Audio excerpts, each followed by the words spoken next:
নমস্কার, আমার আরেকটি ভিডিওতে আপনাকে স্বাগত। জৈব সার প্রয়োগ করে কীভাবে চাষ করতে হয় সেটা জানা উচিত সবারই। এখন রাসায়নিক সারের যেমন দাম, তার থেকে আমরা জৈব সার ইউজ করব। আমরা বাড়িতে যে জিনিসগুলো ইউজ করি, যেমন ধরুন এটা চা পাতা, বাড়িতে প্রায় সবাই 90% লোক চা খায়। তো চা পাতাগুলো আমরা ফেলে দিই। এই চা পাতাগুলো না ফেলে সংরক্ষণ করে রেখে তো প্রত্যেক মাসে বা একটা নির্দিষ্ট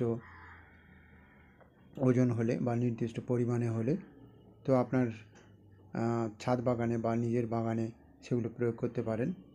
তবে মনে রাখবেন যে যারা চিনি দিয়ে চা খায় তারা চা পাতাটা যখন সংরক্ষণ করবেন, চা হয়ে যাওয়ার পরে যখন ছেঁকে চা পাতাটা রাখেন, তখন আপনি চা পাতাটা ভালো করে ধুয়ে নেবেন জল দিয়ে। নিলে হবে যে চিনি মিষ্টাতো ভাব সেটা চলে যাবে। তাছাড়া আপনি এই দেখুন, এটা যা আমি দিচ্ছি এটা ছানার জল।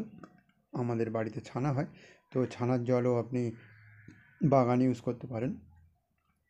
ইউজ করবেন আপনার ছাদ বাগান হোক বা নিজস্ব এমনি কোনো বাগান হোক।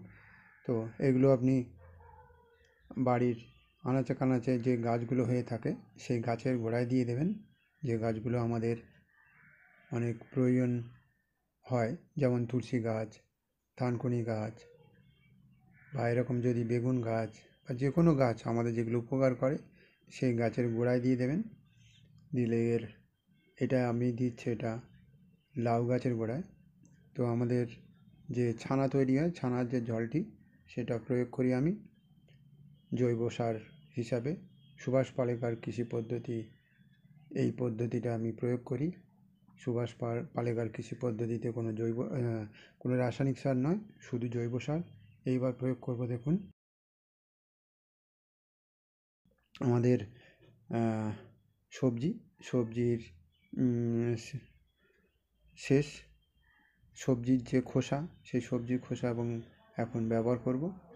সবজি খোসা সোজাসুজি বা ডাইরেক্ট আমরা গাছের গোড়ায় ব্যবহার করে দেবো, এমনি ছড়িয়ে দেবেন গাছের গোড়াতে। ও পচে গিয়ে রাসায়নিক সার পচে গিয়ে নতুন সার তৈরি হবে।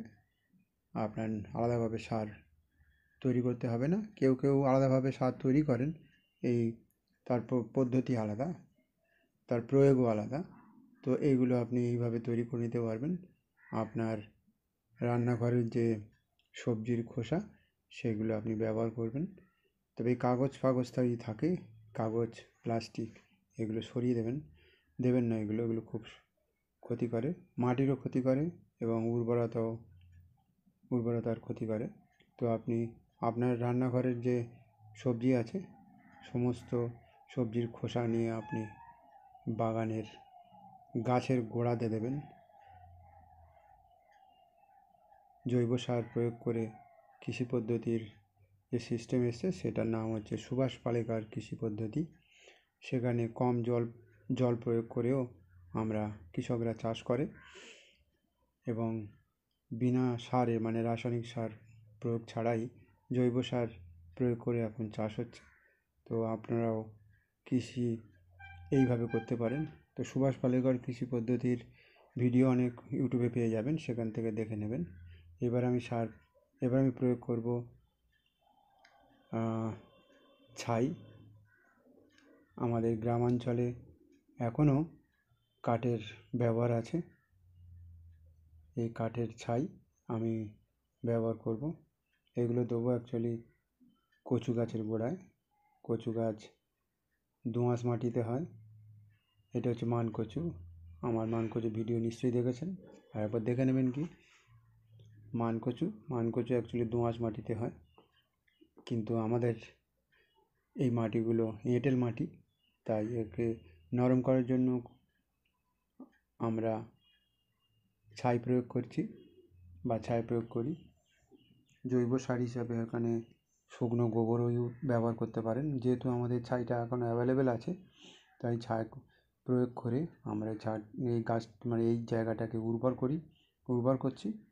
তো এইভাবে আপনি আপনার বাগানে ব্যবহার করতে পারবেন। ছাই, বিভিন্ন ছাই আছে। তো এই ছাই ব্যবহার করে আপনার জমির উর্বরতা বাড়াতে পারবেন।